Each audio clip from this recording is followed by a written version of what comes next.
السلام علیکم ورحمۃ اللہ وبرکاتہ۔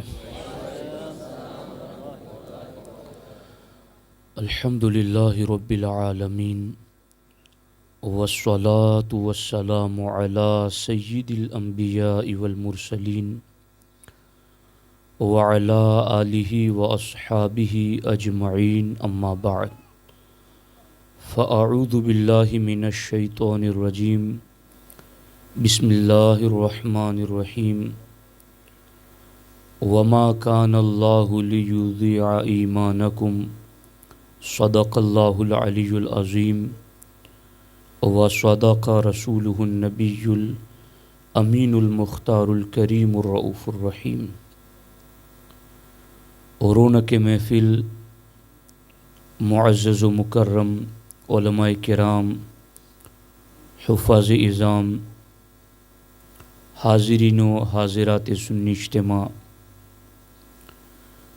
آئیے ہم اور آپ مل کر انتہائی احترام و عقیدت کے ساتھ حضور سید المرسلین، خاتم الانبیاء، شفیع المذنبین، رحمت للعالمین، خاتم المعصومین، راحت العاشقین، صلی اللہ تعالی علیہ وآلہ واصحابہ وبارک وسلم کی بارگاہ میں اپنی غلامی کا ثبوت دیں، اور جس طریقے سے میں پڑھا ہوں میرے ساتھ مل کر مرد حضرات بآواز بلند اور خواتین آہستہ آواز میں نذران محبت پیش کریں۔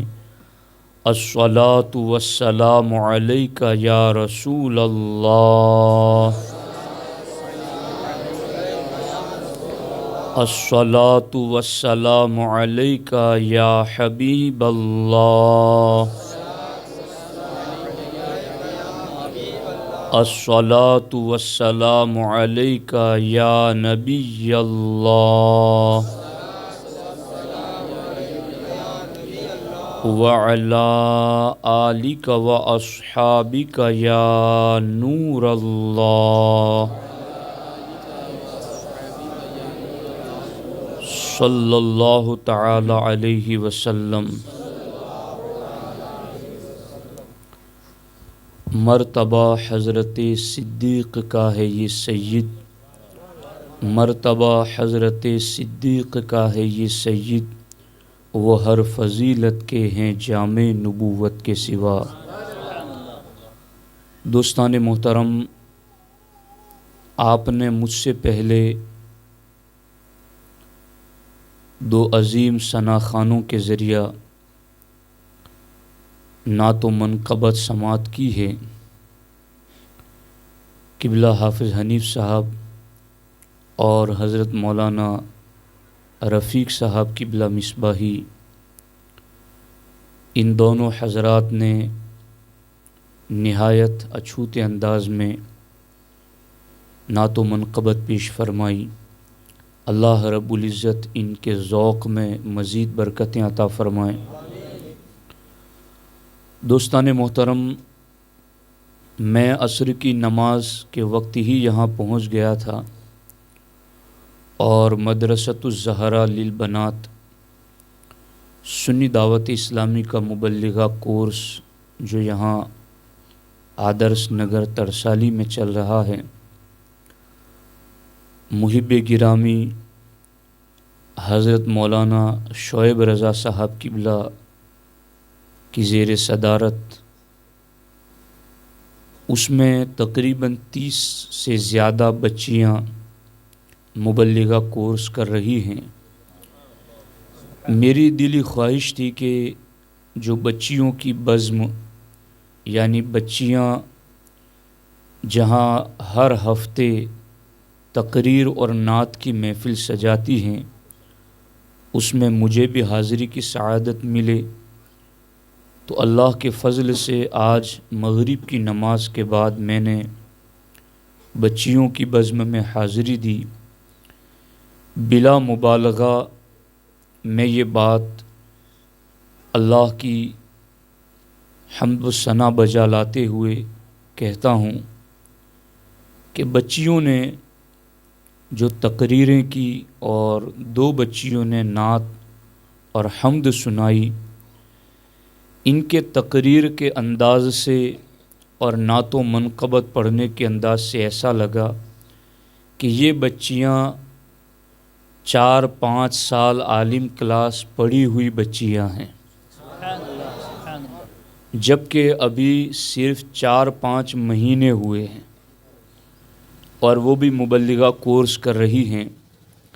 یہ حضرت مولانا شعیب رضا صاحب قبلہ، ان کی اہلیہ محترمہ اور دیگر ہماری ایک معلمہ، ان تینوں کی انتھک کوششوں اور محنتوں کا نتیجہ ہے۔ اللہ تبارک و تعالی اس مبلغہ کورس کو، ان بچیوں کو مکمل کرنے کی توفیق عطا فرمائے، اور ہمیں چاہیے کہ ہم اپنی دوسری بچیاں بھی جو اس کورس میں داخلہ لے سکتی ہو، کوشش کرنی چاہیے کہ اس کورس میں شامل کرائیں، کیونکہ مجھے امیر سنی دعوت اسلامی نے ایک مرتبہ کافی سالوں پہلے کہا تھا کہ مولانا، اللہ کے رسول علیہ السلام کا فرمان ہے کہ قیامت کے قریب چلن عورتوں کے ہاتھ میں ہوگا۔ تو حضور داعی کبیر نے کہا تھا کہ جن کے ہاتھ میں چلن آنے والا ہے یا آ چکا ہے تو پھر ان کے ہاتھوں میں دین دے دو، تاکہ یہ چلائے تو دین چلائے۔ الحمدللہ ہمارا پلان مختلف علاقوں میں مبلغہ کورس شروع کرنے کا ہے، اور الحمدللہ ہم نے اس کا آغاز یہاں سے کیا۔ فی الحال ہمارا ایک دوسری جگہ بھی مبلغہ کورس چل رہا ہے۔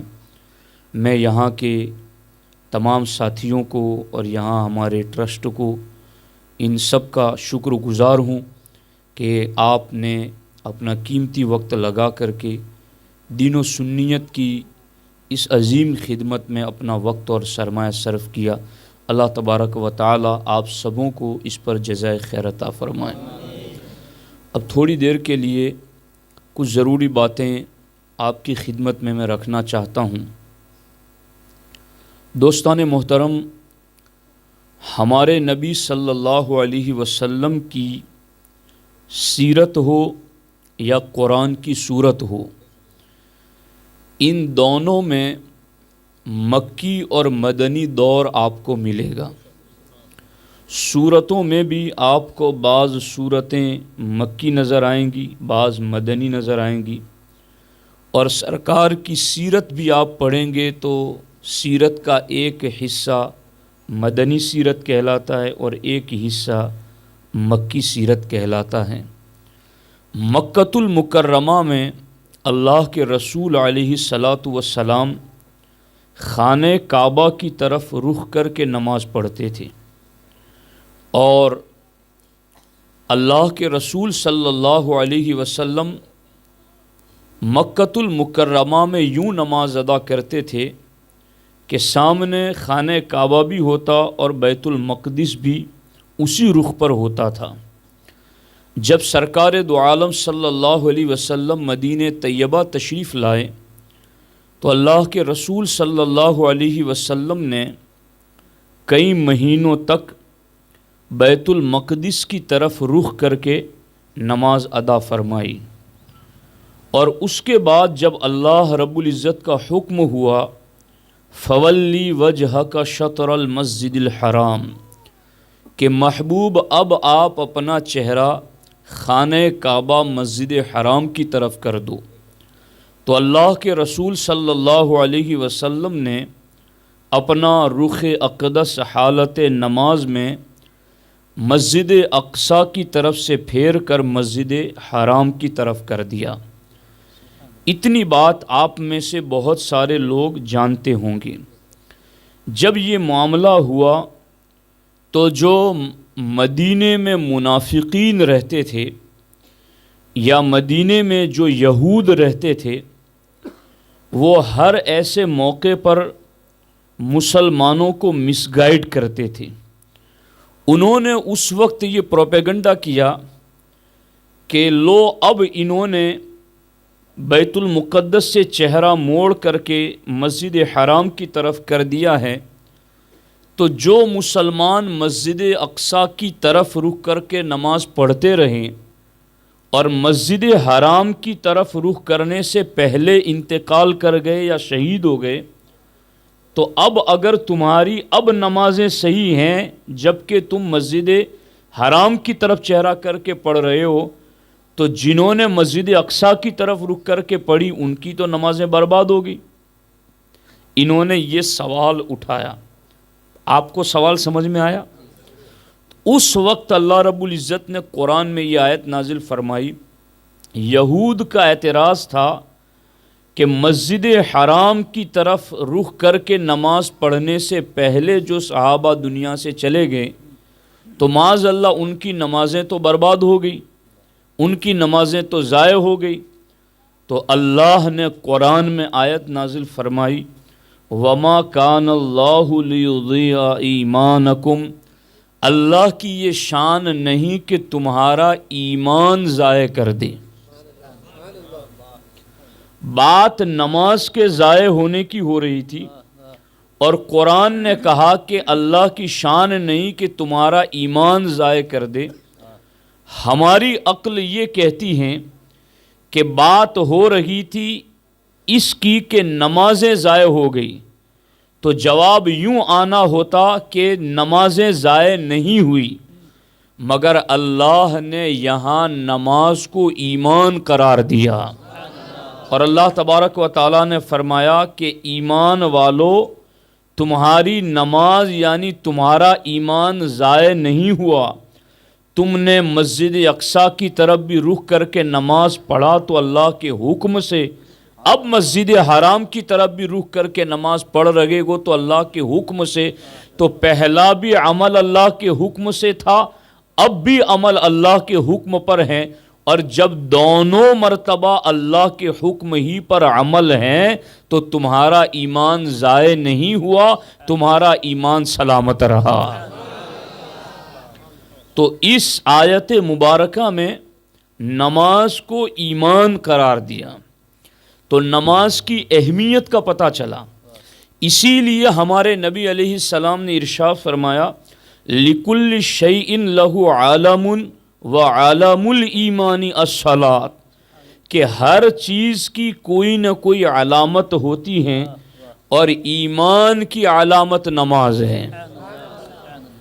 نماز کو ایمان کی علامت قرار دیا گیا، نماز کو قرآن میں ایمان قرار دیا گیا، اور اسی نماز کے حوالے سے سیدنا صدیق اکبر رضی اللہ تعالی عنہ کا معمول یہ تھا کہ آپ نماز پڑھتے تو ایسا لگتا جیسے سوکھی لکڑی کھڑی ہوئی ہیں، اتنے خشوع خضوع کے ساتھ، اور اتنا کان ابو بکر لا یلتفت فی صلاتہ، حضرت ابو بکر صدیق رضی اللہ تعالی عنہ نماز میں اپنا دھیان توجہ ادھر ادھر نہیں لے جاتے تھے، بلکہ ایسے دل جما کر کے نماز ادا کرتے تھے کہ لوگوں کو یوں لگتا کہ یہ خشک لکڑی کھڑی ہیں کہ جس میں ادھر ادھر توجہ تو کیا، ایک دم انہماک اور استغراق ہیں۔ صدیق اکبر رضی اللہ تعالیٰ عنہ یوں نماز ادا کرتے تھے۔ اب ہم الحمدللہ یہاں میں جب بھی آتا ہوں تو میں دیکھتا ہوں کہ تقریباً ہر نماز ہی میں مسجد آباد رہتی ہیں، صفیں پر کی پر رہتی ہیں، تو آپ نماز تو ادا کرتے ہیں، مگر اب ہمیں ایک درجہ اور آگے بڑھنا ہے، اور وہ یہ ہے کہ نماز جی لگا کر کے پڑھیں، نماز میں خشوع خضوع پیدا کریں، اور نماز میں خشوع خضوع کا طریقہ یہ ہے کہ ظاہری خشوع بھی ہو باطنی خشوع بھی ہو۔ ظاہری خشوع یہ ہے کہ آپ مکمل پاک ہو، طہارت کاملہ پر ہو۔ ظاہری خشوع یہ ہے کہ جیسے کھڑا رہنا ہے قیام میں ویسے کھڑے رہیں، رکوع جس طریقے سے کرنا ہے ویسے کریں، سجدہ جس طریقے سے کرنا ہے ویسے کریں، جس طریقے سے ہمیں نماز میں ارکان کی ادائیگی کا حکم دیا گیا ہے، بالفاظ دیگر تعدیل ارکان کے لحاظ کے ساتھ نماز کو ادا کرنا، یہ ظاہری خشوع ہے۔ جہاں ہمارا جسم بالکل شریعت کے بتائے ہوئے طریقے کے مطابق رکوع، سجدہ، قراءت کر رہا ہو، اس کو ظاہری خشوع کہتے ہیں، مگر اس ظاہری خشوع کے ساتھ ساتھ دل دنیا کے خیال سے پاک ہو، توجہ ہمیشہ اللہ کی رحمت کی طرف ہو۔ اور حدیث پاک کا فرمان ہے ہمارے نبی علیہ الصلوۃ والسلام کا، قائما بین یدی الرحمن، کہ مومن جب نماز میں کھڑا ہوتا ہے تو وہ رحمان کے سامنے کھڑا ہوتا ہے، اللہ کی خاص رحمتوں اور جلووں کے سامنے کھڑا ہوتا ہے۔ اگر یہ تصور دل و دماغ میں ہو کہ میں اللہ کی خاص رحمتوں کے سامنے کھڑا ہوں، اور اس وجہ سے دکان سے، مکان سے، اپنے تمام رشتے، کاروبار، خیال سے ذہن پاک ہو کر اللہ کی رحمت کی طرف متوجہ ہو جائیں، تو اس کو کہتے ہیں ظاہری اور باطنی خشوع کے ساتھ نماز ادا کرنا۔ اور جو ایسی نماز ادا کرتا ہے، رب فرماتا قد افلح المومنون، ایسے ایمان والوں کو ہم نے کامیابی عطا فرما دی۔ ایسی جو نماز ادا کرتا ہے، پھر ایسی نماز اس کو گناہ سے روکتی ہے، پھر ایسی نماز اس کے دل میں نور پیدا کرتی ہے، پھر ایسی نماز اسے روحانیت کی پرواز عطا کرتی ہے۔ صدیق اکبر ایسی نماز ادا کرتے تھے۔ ہم ان کے نام کی محفل میں بیٹھے ہیں تو ان کی اس صفت کو بھی اپنانے کی کوشش کریں۔ اب سیدنا صدیق اکبر رضی اللہ تعالی عنہ کی یہ صفت جب میں داتا گنج بخش علی حجویری رضی اللہ تعالی عنہ کی کتاب کشف المحجوب کو پڑھ رہا تھا، اور یہ اس وقت میرے پاس سامنے کشف المحجوب شریف کا وہ نسخہ ہے جو فارسی نسخہ ہے، اور اس فارسی نسخے کو نقل کیا ہے خواجہ بہاؤالدین زکریا ملتانی رضی اللہ تعالیٰ عنہ۔ یعنی کتاب ہے داتا گنج بخش علی حجویری کی، جن کے مزار پر خواجہ غریب نواز نے بھی چلا کیا، اتنے بڑے بزرگ ہیں۔ اور خواجہ غریب نواز نے جن کے مزار کے پر چلا کر کے یہ شعر لکھا، گنج بخش فیض عالم مظہر نور خدا، ناقصارا پیر کامل کاملارا رہنما، کہ اس مزار میں جو آرام کرنے والی ذات ہے گنج بخش، یہ تو خزانے لٹانے والی ذات ہے۔ فیض عالم، اس کا فیض پورے عالم پر جاری ہے۔ ناقصارا پیر کامل، یہ ناقصوں کا کامل پیر ہے اور کاملوں کا بھی دستگیر ہے۔ یہ غریب نواز فرما رہے ہیں۔ یعنی بات اگر میرے تمہارے جیسا کوئی کہتا تو ہو سکتا ہے وہ وزن نہ ہو، مگر یہ کہنے والے خود سلطان الہند ہیں۔ ہے قلم رو میں تیرے ہند کی پوری اقلیم، ہند کے سارے ولی تیری رعایا خواجہ۔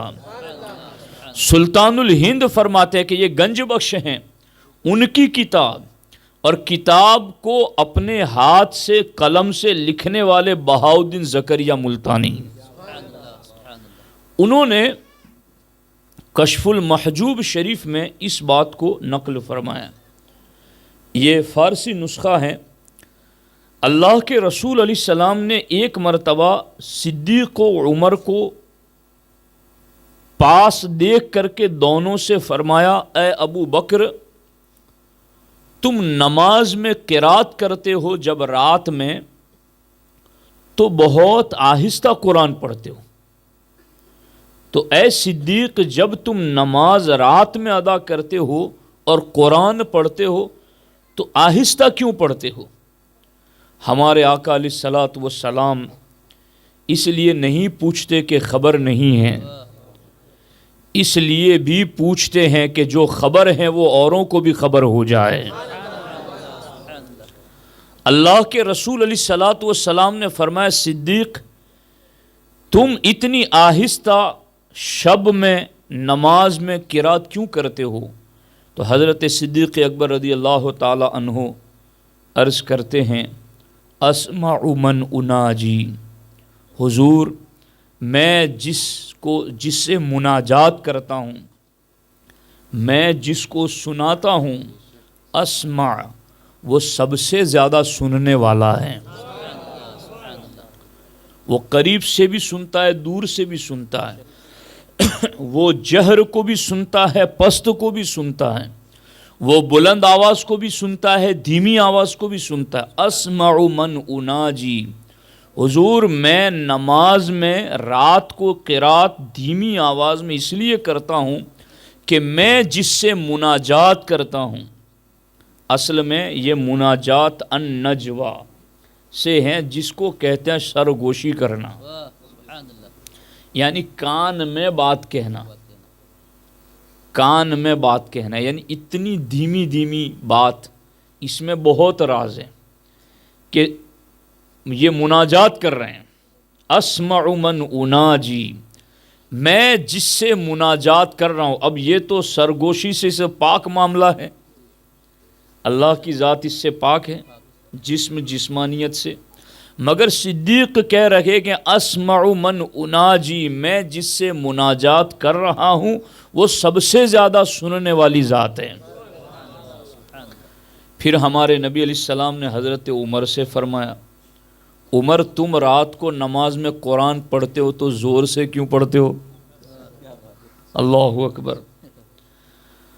تو حضرت عمر فاروق اعظم رضی اللہ تعالی عنہ نے عرض کیا اوقظ الوسنانی واطرد الشیطانی، اے اللہ کے رسول صلی اللہ علیہ وسلم میں شب میں حالت نماز میں قرآن زور سے اس لیے پڑھتا ہوں تاکہ سوتوں کو جگاؤں اور شیطان کو بگاؤں،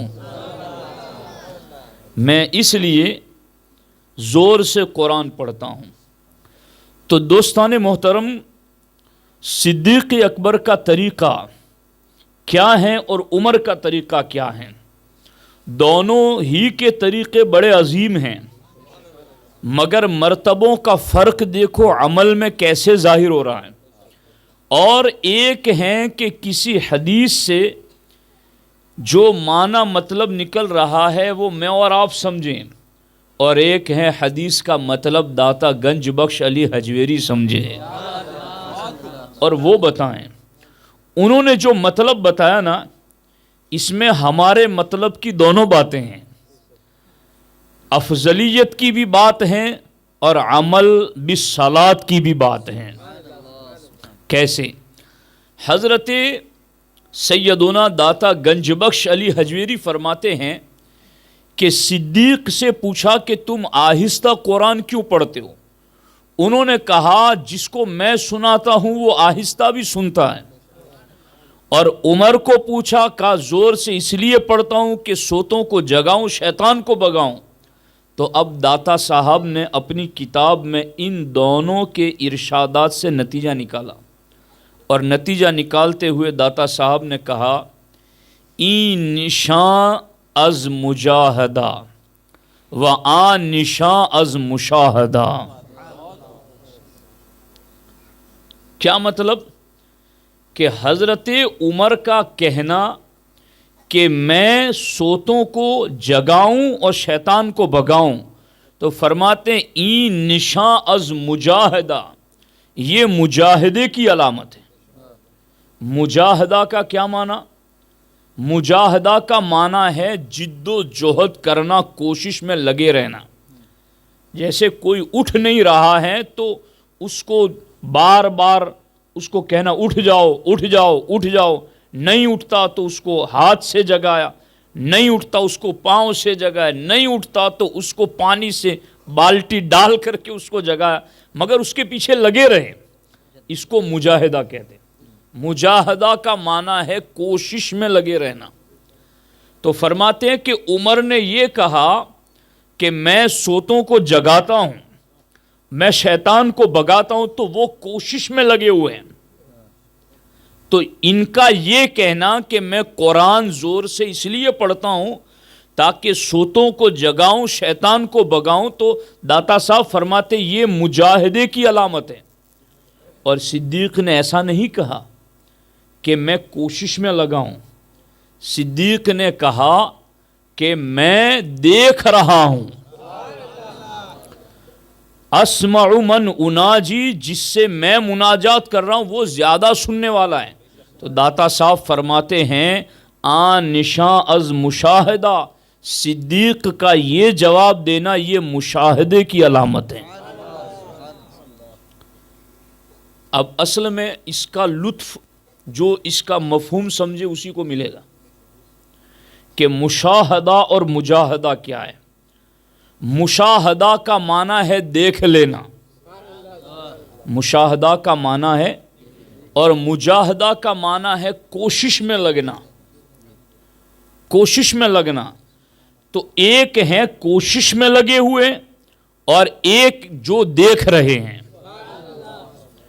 ایک ہے کوشش میں لگنے والے کی بولی اور ایک ہے جلوہ دیکھنے والے کی بولی۔ داتا صاحب فرماتے ہیں کہ عمر نے یہ کہا کہ سوتوں کو جگاتا ہوں، شیطان کو بگاتا ہوں، فرماتے ہیں این نشاں از مجاہدہ، یہ مجاہدہ کی علامت ہے۔ اور صدیق نے یہ کہا کہ جسے میں سناتا ہوں وہ تو بہت زیادہ سننے والا ہے، وہ تو قریب دور ہر طرف سے سنتا ہے، تو وہ سننے والا ہے، اس لیے میں مناجات کر رہا ہوں، میں دھیمی دھیمی بول رہا ہوں۔ تو داتا صاحب فرماتے یہ اس لیے کہہ رہے ہیں کہ یہ دیکھ رہے ہیں، یہ مشاہدے کی علامت ہے۔ اب یہ دونوں مرتبے داتا صاحب نے لکھے اور اس کے بعد داتا صاحب نتیجہ نکالتے ہیں۔ نتیجہ نکالتے ہوئے داتا گنج بخش علی حجویری رضی اللہ تعالی عنہ فرماتے ہیں کہ مقام مجاہدہ، تھوڑا چلنا میرے ساتھ، تو اب کچھ کٹھنائی تو ہے مگر ہمارا کام ہی ہے ان کٹھنائیوں کو طے کرانا، کچھ آپ ساتھ دیں گے۔ مجاہدہ اور مشاہدہ، اب داتا صاحب فرماتے ہیں کہ مجاہدہ اور مشاہدہ میں فرق کیا ہے۔ فرماتے ہیں مقام مجاہدہ اندر جنب مقام مشاہدہ چوں قطرہ بود اندر بحر۔ داتا صاحب فرماتے ہیں پورا سمندر جس کے کنارے نظر نہیں آتے اتنا پانی بھرا ہوا ہے، اس کے مقابلے میں قطرے کا جو مرتبہ ہوتا ہے مشاہدے کے مقابلے میں مجاہدے کا وہی مرتبہ ہے۔ پہلے بتایا کہ عمر کا مقام مقام مجاہدہ ہے اور صدیق کا مقام مقام مشاہدہ ہے۔ اور میں بتا چکا آپ کو کہ مجاہدہ کا مطلب کیا، مشاہدہ کا مطلب کیا، اور مجاہدہ والوں کی بولی سے پتا چلا کہ یہ مجاہدہ والے ہیں اور بولی سے پتا چلا یہ مشاہدے والے ہیں۔ دونوں کا مقام مجاہدہ مشاہدہ میں نے آپ نے متعین نہیں کیا، داتا صاحب نے متعین کیا، اور پھر انہوں نے ہی کہا کہ مقام مجاہدہ اندر جنب مقام مشاہدہ چوں قطرہ بود اندر بحر، کہ سمندر کے مقابلے میں جو قطرے کا مقام ہوتا ہے مشاہدہ کے مقابلے میں مجاہدے کا وہی مقام ہے۔ غور کیجیے، غور کیجیے اس پر۔ اور داتا صاحب نے پھر اس پر حدیث ذکر کی۔ یہ ایسا نہیں کہ ان کے نتیجے بھی بلا دلیل، یہ نتیجہ بھی نکالتے ہیں اور نتیجے پر پھر حدیث پیش کرتے ہیں۔ داتا صاحب فرماتے ہیں وَأَذَابُ، اور اسی قبیل سے ہیں، اسی حوالے سے ہیں کیا کہ پیغمبر صلی اللہ علیہ وسلم گفت حل انت الا حسنۃ من حسنات ابی بکر۔ اسی لیے تو اللہ کے رسول علیہ الصلوۃ والسلام نے حضرت عمر سے کہا عمر تو ابو بکر کی ساری نیکیوں میں سے صرف ایک نیکی کے برابر۔ داتا صاحب کہتے ہیں میں نے سمندر کے مقابلے میں قطرے کو رکھا، مشاہدے کو مجاہدے کے مقابلے میں، تو کوئی تم یہ نہ سمجھنا کہ میں نے کوئی عمر کی توہین کر دی یا عمر کا مرتبہ چھوٹا بتایا۔ داتا صاحب کہتے یہ تو خود اللہ کے رسول نے عمر سے بتایا تھا، حل انت الا حسنۃ من حسنات ابی بکر، کہ اے عمر صدیق کی ساری نیکیوں میں سے تمہاری پوری زندگی کی نیکیاں ایک نیکی کے برابر۔ اور یہ تو اللہ کے رسول علیہ السلام نے عمر سے کہا تھا۔ اب یہ بات یہاں نہیں ہے، مگر ان کے کلام کی خدمت کریں تو پھر خدمتگاروں کو بھی کچھ ملتا ہے۔ تو یہ داتا صاحب نے استدلال کیا۔ اب میں اس پر ایک بات عرض کرتا ہوں کہ داتا صاحب نے کہا میں نے سمندر کے مقابلے میں قطرے کو رکھا، اور اسی جہت پر میں نے مقام مشاہدہ کے مقابلے میں مجاہدہ کو رکھا۔ داتا صاحب کہتے ہیں میں نے حدیث سے استدلال کیا کہ حضور نے خود عمر سے کہا عمر ابو بکر کی ساری نیکیاں ایک طرف اور ابو بکر کی ساری نیکیوں میں سے ایک نیکی کے برابر تمہارا پورا وجود اور تمہاری پوری نیکیاں۔ مگر اس پر اضافہ کرتے ہوئے میں یہ بات عرض کرتا ہوں سرکار نے تو عمر کو کہا ہی تھا، مگر عمر بھی زندگی بھر یہ کہتے رہے صدیق میری زندگی کی ساری نیکیاں لے لو اور مجھے غار والی ایک نیکی دے دو۔ یہ ہیں سیدنا ابو بکر صدیق رضی اللہ تعالی عنہ۔ اور اب دیکھنا، اب جو بات ہے نا، نتیجہ تو اب اصل ابھی اور باقی ہیں۔ ایک ایک بات دیکھو، داتا صاحب اتنی بات لکھنے کے بعد فرماتے ہیں، دھیان سے سننا، میں مولانا شعیب رضا صاحب کی خاص توجہ چاہتا ہوں، چونکہ وہ یہ سمجھ رہے تھے کہ میں افضلیت پر کلام کروں گا، تو وہ بات آ گئی ہے یہاں پر۔ اب صدیق اکبر کے حوالے سے نتیجہ داتا صاحب کا لفظ فارسی کے لکھے ہوئے خواجہ زکریا ملتانی کے، اور وہ میں پڑھ رہا ہوں، فرماتے ہیں چوں عمر حسنا بود از حسنات ابی بکر کے عز اسلام بود، نظر کن تاب عالمیہ چگونا باشد از و میارن۔ فرماتے ہیں غور کرو کہ جب عمر جو کہ عز الاسلام ہیں، عمر جس سے اسلام غالب آ گیا، عمر کے اسلام لانے سے اسلام غالب آ گیا، وہ عمر داتا صاحب کہتے جو عز الاسلام ہیں، جب وہ ابو بکر کی نیکیوں میں سے ایک نیکی ہے، نظر کن تاب عالمیہ چگونا باشد از و میارن، تو اب باقی اور عالم کی شان ہی کیا ہے کہ وہ ابو بکر کے درجے کو پہنچے۔ جب عمر کا معاملہ یہ ہے کہ جو عز الاسلام ہیں ان کا معاملہ یہ ہے کہ وہ ابو بکر کی نیکیوں میں سے ایک نیکی کے برابر ہے، تو باقی پورے عالم کا معاملہ ہی کیا ہے کہ صدیق کے مرتبے کو پہنچ سکے۔ یہ ایک سید کی بولی، یہ ولیوں کے ایک شہنشاہ کی بولی، یہ ہے داتا گنج بخش علی حجویری کی بولی۔ تو اب ہم تو ان طریقت کے ماننے والوں کے نقش قدم پر چلتے ہیں، یہ ہمارے امام ہیں، ہم ان کے نقش قدم پر چلتے ہیں۔ انہوں نے کہا عمر جو عز الاسلام ہیں، جب وہی ابو بکر کی نیکیوں میں سے ایک نیکی کے برابر ہے، تو باقی پوری دنیا کی تو کا معاملہ ہی کیا ہے صدیق کے مقام کے سامنے۔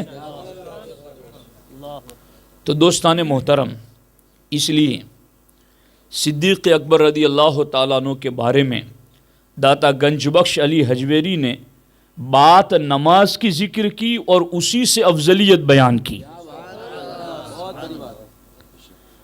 بات نماز کی ذکر کی اور اسی سے دلیل دیتے ہوئے مقام مجاہدہ اور مشاہدہ بیان کیا، پھر مجاہدہ مشاہدہ کو قطرہ اور سمندر سے تشبیہ دی، پھر آگے اس کو حضور کی دلیل حسنۃ من حسنات ابی بکر سے مدلل کیا، اور پھر یہ کہا کہ جب عمر جو عز الاسلام ہے وہی ابو بکر کی نیکیوں میں سے ایک نیکی کے برابر ہے، تو باقی پوری کائنات اور پوری دنیا کا مرتبہ صدیق کے مقابلے میں کیسے برابر ہو سکتا ہے۔ تو دوستان محترم، یہ ہیں داتا گنج بخش علی حجویری رضی اللہ تعالیٰ عنہ کے استدلال۔ اور یہاں مجھے ایک بات یہ بھی یاد آ رہی ہے کہ جب اللہ جل مجدہ الکریم نے اپنے محبوب مصطفیٰ جان رحمت صلی اللہ علیہ وآلہ وسلم کو سارے نبیوں رسولوں سے افضل ظاہر کرنا چاہا تو اللہ تبارک و تعالیٰ نے معراج میں بلایا اور سارے نبیوں سے کہا مسجد اقصی میں آ جاؤ۔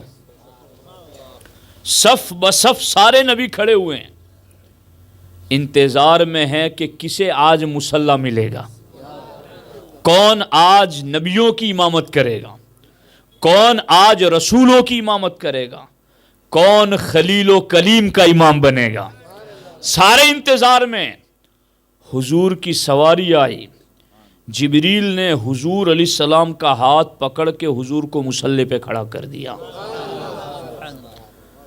عشق کے امام بول پڑے، نماز اقصی میں تھا یہی سر، سر کا معنی ہے راز، نماز اقصی میں تھا یہی سر، اس یہی پر تھوڑا زور لگاؤ جی، نماز اقصی میں تھا یہی سر، یہی بھید بتانا مقصود تھا، نماز اقصی میں تھا یہی سر، کیا آیا ہو معنی اول و آخر، کہ اول آخر کا معنی ظاہر کرنا، یہ نماز اقصی میں راز بتانا تھا، کیا کہ دست بستہ ہے پیچھے حاضر جو سلطنت آگے کر گئے تھے، وہ سارے پیچھے ہاتھ باندھے پیچھے کھڑے ہیں، مگر جو دنیا میں آنے میں آخر میں ہے، آج مصلی پہ جا کے بتایا کہ مرتبے میں وہی اول ہے۔ تو اللہ نے، توجہ سے سننا، اللہ نے اپنے محبوب کو سارے نبیوں رسولوں میں سب سے افضل ظاہر کرنا چاہا تو مسجد اقصی کے مصلی پر اپنے محبوب کو کھڑا کر دیا۔ اور جب ہمارے محبوب صلی اللہ علیہ وسلم نے سارے صحابہ اور اہل بیت میں سب سے افضل ظاہر کرنا چاہا تو اپنے وصال سے کئی دن پہلے صدیق کو مصلی پہ کھڑا کر دیا۔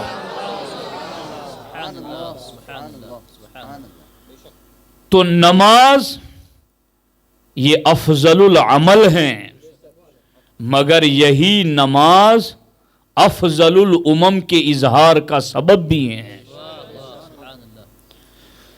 تو آپ غور کریں، ہمارے آقا علیہ السلام نے اپنی حیات ظاہری میں حضرت صدیق اکبر رضی اللہ تعالی عنہ کو مصلی امامت پر کھڑا کر دیا۔ اچھا توجہ ہے آپ لوگوں کی؟ کچھ لوگ یہ کہتے ہیں کہ بھائی نماز میں اگر مصلی پر کوئی کھڑا ہو تو کوئی ضروری ہے کہ وہی افضل ہو؟ میں نے کہا ہاں، ہر جگہ تو ضروری نہیں ہے کہ وہی افضل ہو جو مصلی پہ کھڑا ہو، چونکہ کبھی کبھی ہمارے اساتذہ بھی پیچھے کھڑے ہوتے اور ہم جیسے گنہگار ان کے طالب علم نماز پڑھاتے تو ہمیں پتہ ہوتا ہے کہ افضل تو پیچھے ہی کھڑے ہیں، تو وہ یہ کہتے ہیں کہ بس اسی طرح سے ہو سکتا ہے کہ افضل عمر ہو، افضل عثمان ہو، افضل علی ہو یا کوئی اور صحابی ہو، مگر حضور نے صدیق کو کھڑا کر دیا ہو۔ میں نے کہا ہاں، اگر بات عام ہماری مسجد کی نمازوں کی طرح امامت کی ہوتی تو وہ مطلب نکالنے کا تمہیں حق تھا جو تم نکال رہے ہو، مگر صدیق کو حضور نے امامت کا مصلی ایسے نہیں سونپا کہ جیسے ہم کسی کو بھی قراءت اور نماز کے احکام جاننے والا سمجھتے ہیں تو کھڑا کر دیتے ہیں، ایسا نہیں، بلکہ معاملہ یہاں تک ہوا کہ ایک مرتبہ اللہ کے رسول علیہ السلام نے دیکھا کہ صدیق مسجد میں نہیں ہیں اور صحابہ کرام نے انتظار میں بیٹھے ہیں کہ نماز کب ہو، نماز کب ہو۔ عمر وہاں موجود تھے رضی اللہ تعالیٰ عنہ، تو حضرت بلال نے حضرت عمر سے کہا عمر صدیق نہیں ہے، کیا آپ نماز پڑھا دیں گے؟ یہ بھی سارے صحابہ جانتے تھے کہ صدیق نہیں ہوں گے تو پھر عمر ہوں گے، یہ بھی فیصلہ حضور کی حیات ہی میں ہو چکا، کہ اگر محفل میں صدیق نہیں تو پھر مصلی پہ عمر ہوں گے۔ اب یہاں اللہ کے رسول صلی اللہ علیہ وسلم اپنے حجرے میں، سرکار کا حجرہ مسجد نبوی سے بالکل ملا ہوا، پردہ اٹھاتے تو سرکار مسجد نبوی کو دیکھتے اندر کیا حالات ہیں۔ جب حضرت بلال نے عمر کو کہا تو عمر تھے جہیر الصوت، بلند آواز والے، جی کڑک زوردار گرجدار آواز والے۔ تو حضرت عمر بولتے تھے تو دور دور تک آواز جاتی تھی۔ تو حضرت عمر نے جب اللہ اکبر کہا زور سے تو حضور نے اپنے حجرے میں سنا، تو حضور آواز سن کے جان گئے کہ یہ صدیق نہیں ہے۔ تو سرکار نے حجرے سے کہا لا لا لا لا ينبغي لقوم فيهم ابو بکر ان يؤمهم احد غیرہ، نہیں نہیں نہیں، جس قوم میں صدیق موجود ہو تو پھر صدیق کے علاوہ کوئی امام ہو ہی نہیں سکتا۔ لا ينبغي لقوم، اس قوم کے لیے کسی اور کو امام بنانا جائز ہی نہیں ہے۔ اب بتاؤ کہ اگر استاذ کی موجودگی میں شاگرد امامت پہ چلا جاتا تو کیا یہ جائز نہیں ہے؟ کہیں اساتذہ خود اپنے شاگرد کو امام بناتے کہ تم نماز پڑھاؤ۔ تو اس مسئلے کو اگر وہاں فٹ کر رکھے گو تو حضور نے ترمذی کی حدیث میں یہ کیوں کہا کہ کسی اور کے لیے صدیق کی موجودگی میں مصلی پر جانا جائز ہی نہیں ہے؟ اس لیے کہ یہاں امامت کے ان مسئلوں کو قیاس مت کرو جو آج مسجد میں 5 وقت نماز ہوتی ہیں۔ صدیق کی امامت صرف نماز کی امامت نہیں تھی، وہ امامت کبریٰ کی بات تھی، وہ امامت کبریٰ کی بات تھی۔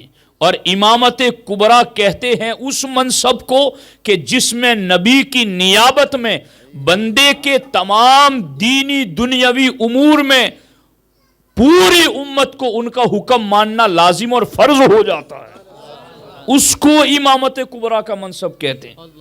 تو سرکار دو عالم صلی اللہ علیہ وسلم نے وہاں پر یہ فرمایا کہ نہیں، تو عمر تکبیر کہتے کہتے رک گئے۔ عمر نے کہا حضور کو جب گوارا نہیں کہ کوئی اور آ جائے، حضور کو گوارا نہیں، تو اب ٹھہرو، انتظار کرو صدیق کے آنے کا۔ غور کیجیے آپ دوستان محترم، اس لیے صدیق اکبر رضی اللہ تعالی عنہ کی افضلیت کا ظہور نماز کے ذریعہ ہوا کہ اللہ کے رسول علیہ السلام نے اپنا مصلی امامت صدیق اکبر کو سونپا، اور میں قربان مولا علی کے اجتہاد پر حضرت مولا مرتضی رضی اللہ تعالی عنہ سے ان کے دور خلافت میں، یعنی جب ابو بکر صدیق پردہ فرما چکے، عمر فاروق پردہ فرما چکے، عثمان غنی پردہ فرما چکے، تینوں کے وصال کے بعد جب مولا مرتضی رضی اللہ تعالیٰ عنہ خلیفہ بنے تو حضرت مولا علی رضی اللہ تعالیٰ عنہ سے کسی نے پوچھا کہ صدیق کو پہلا خلیفہ جو بنا دیا گیا تو کیا اللہ کے رسول علیہ السلام نے ان کو پہلا خلیفہ نامزد کیا تھا؟ نص صریح کے ساتھ، نص صریح مانے صاف صریح لفظوں میں سرکار نے کہا کہ میرے بعد میرا نائب صدیق ہے، کیا ایسا حضور نے صاف لفظوں میں تمہیں بتایا تھا؟ تو مولا علی فرماتے ہیں نہیں، ایسا صاف لفظوں میں اللہ کے رسول علیہ السلام نے بتایا نہیں تھا۔ تو پھر لوگوں نے پوچھا کہ پھر مولا علی تم سارے صحابہ نے مل کر ان کو پہلا خلیفہ کیسے مان لیا؟ تو مولا مرتضیٰ کا جواب سنیں گے آپ۔ حضرت مولا علی باب مدینۃ العلم، مولا علی رضی اللہ تعالیٰ عنہ فرماتے ہیں تم نہیں تھے، تم بہت بعد میں آئے پوچھنے والوں، ہم تو حضور کی وصال ظاہری کے وقت خود حضور کے پاس بیٹھے تھے، ہم تو تینوں دن حضور کی خدمت میں بیٹھے تھے، جب بھی نماز کا وقت آتا اور مؤذن آ کے یہ کہتے حضور نماز کا وقت ہو چکا ہے، نماز کی جماعت کون کرائے گا؟ تو سرکار میری موجودگی میں یہ کہتے علی جاؤ صدیق سے کہو وہ امامت کریں، خود مجھے کہتے کہ صدیق سے کہو کہ وہ مورو ابا بکر ان یصلی بالناس، صدیق سے کہو کہ لوگوں کی امامت کرائیں۔ مولا علی کہتے ہیں ہم نے ابو بکر کو امیر المومنین خلیفۃ المسلمین پہلا خلیفہ کیوں مانا؟ مولا علی کہتے ہیں ہمارے موجودگی میں ہمارے نبی نے جنہیں ہمارے دین میں نماز کا امام بنا دیا، ہم نے سارے صحابہ نے مل کر کے انہیں اپنی دنیا کا امام مان لیا۔ یہ ہیں سیدنا مولا علی رضی اللہ تعالی عنہ کا استدلال۔ تو دوستان محترم، بات بس نتیجے کی طرف لاتے ہوئے میں سمیٹنا چاہتا ہوں کہ حضرت سیدنا ابو بکر صدیق رضی اللہ تعالی عنہ کا مقام اور مرتبہ سارے صحابہ اور اہل بیت میں سب سے افضل ہیں، اور اس کا ذکر حضرت داتا گنج بخش علی حجویری نے کیا، اور وہ بھی نماز میں قراءت کے ذریعہ کہ یہ مقام مشاہدہ ہے، وہ مقام مجاہدہ ہے، اور مشاہدہ کو مجاہدہ کے مقابلے میں قطرہ اور سمندر سے تشبیہ دی۔ پھر حضور کی حدیث پیش کی کہ عمر ابو بکر کی ساری نیکیوں میں سے ایک نیکی کے برابر ہے، اور پھر اس پر استدلال کرتے ہوئے کہا کہ جب عمر ہی ابو بکر کی نیکیوں میں سے ایک نیکی ہیں تو باقی امت ابو بکر کے مقام کو کیسے پہنچ سکتی ہیں؟ تو دوستان محترم، یہ ہے سیدنا صدیق اکبر رضی اللہ تعالیٰ عنہ کا مقام اور مرتبہ۔ تو اب دیکھ رہے ہیں آپ، اللہ ایمان والوں کے ایمان کو ضائع نہیں کرتا، یعنی نماز کو ضائع نہیں فرماتا۔ مسجد اقصی میں ہمارے نبی کی افضلیت کا ظہور بھی نماز کے ذریعہ ہو رہا ہے، صحابہ و اہل بیت میں صدیق کی افضلیت کا اظہار بھی نماز کے ذریعہ ہو رہا ہے۔ یہ دونوں مسجد اقصی ہو یا مسجد نبوی ہو، دونوں جگہ سے یہ فیصلہ سنایا جا رہا ہے، فضیلت اللہ نے ساری نماز میں رکھی ہیں۔ تم بھی اگر فضیلت حاصل کرنا چاہتے ہو تو نماز کے قریب آ جاؤ، اور پھر نماز ہم نے وہ ادا کرنی ہے جس نماز میں خشوع خضوع ہو، جس نماز کے اندر جی لگے اور سکون کے ساتھ بندہ نماز ادا کر سکے۔ تو دوستان محترم، اب نماز تو الحمدللہ آپ ادا کرتے ہی ہیں۔ میں خواتین سے بھی گزارش کروں گا، اور ہماری بچیاں جو مبلغہ کورس کر رہی ہیں ان سے بھی گزارش کروں گا کہ گھروں میں نمازوں کا خاص اہتمام کریں۔ ہمارے نبی صلی اللہ علیہ وآلہ وسلم ارشاد فرماتے ہیں وہ گھر مردار خانہ ہیں جہاں قرآن کی تلاوت نہیں ہوتی اور رب کو سجدہ نہیں کیا جاتا۔ تو اب ہر علاقے میں کچھ جگہ وہ ہوتی ہیں جہاں مرے ہوئے جانور لوگ لے جا کر پھینک آتے ہیں۔ تصور کرو اس جگہ کا کہ اگر ہم تلاوت نہیں کرتے، گھر میں سجدہ نہیں کرتے اللہ کو، تو ہمارا گھر وہی مردار خانہ ہے۔ تو کس قدر زیادہ ہمارے لیے وعید سنائی گئی ہیں۔ اس لیے اپنے گھروں میں قرآن کی تلاوت کریں، اپنے گھروں میں نمازوں کی پابندی کریں، اور نماز پڑھیں تو پھر یکسوئی کے ساتھ دل لگا کر جی لگا کر کے نماز ادا کریں۔ صحابہ کرام رضوان اللہ تعالی علیہم اجمعین کے معاملات تو میں آپ کو کیا بتاؤں۔ ایک صحابی رات کو اسلامی مجاہدین کا پہرا دے رہے تھے، اور انہوں نے نماز میں سورہ کہف کی تلاوت شروع کر دی۔ دشمن دیکھ گیا کہ یہ پہاڑ پر نماز پڑھ رہا ہے تو انہوں نے تیر چلانے شروع کر دیے۔ مسلسل کئی تیر لگے مگر وہ نمازی پڑھتے رہے۔ پھر انہیں ایسا لگا کہ میں شہید ہو جاؤں گا تو یہ باقی لشکر کو جگائے گا کون کہ دشمن آ گیا۔ تو پھر انہوں نے پھر بھی نماز توڑی نہیں، نماز مکمل کی، اور پھر جا کر کے جگایا مسلمانوں کے کہ دشمن آ گئے ہیں، انہوں نے مجھ پر تیر چلا دیے ہیں۔ تو باقی مسلمانوں نے کہا کہ تمہیں تو ہم نے پہرا دینے کے لیے رکھا تھا، تو تم کیا کر رہے تھے کہ اتنے تیر لگ گئے؟ کہا جب میں پہاڑ پر پہرا دے رہا تھا تو میں نے دیکھا کہ پہرا تو دینا ہی ہے، جاگنا تو ہے ہی ہے، تو کیوں نہ ایسا ہو کہ میں جاگوں بھی اور نماز بھی ادا کروں۔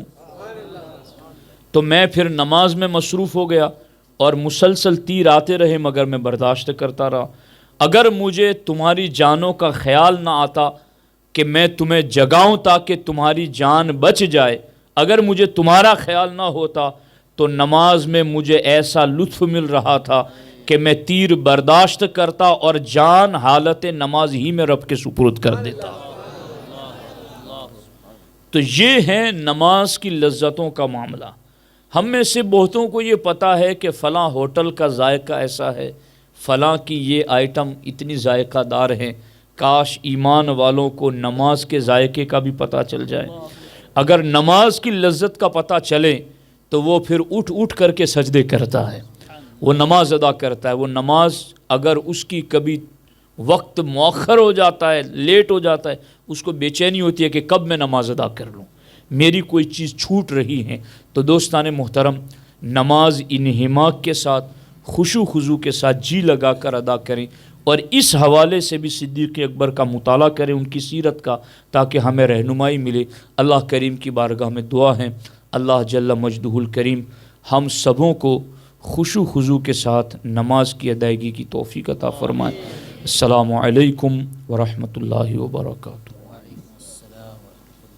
صلاۃ والسلام کے لیے۔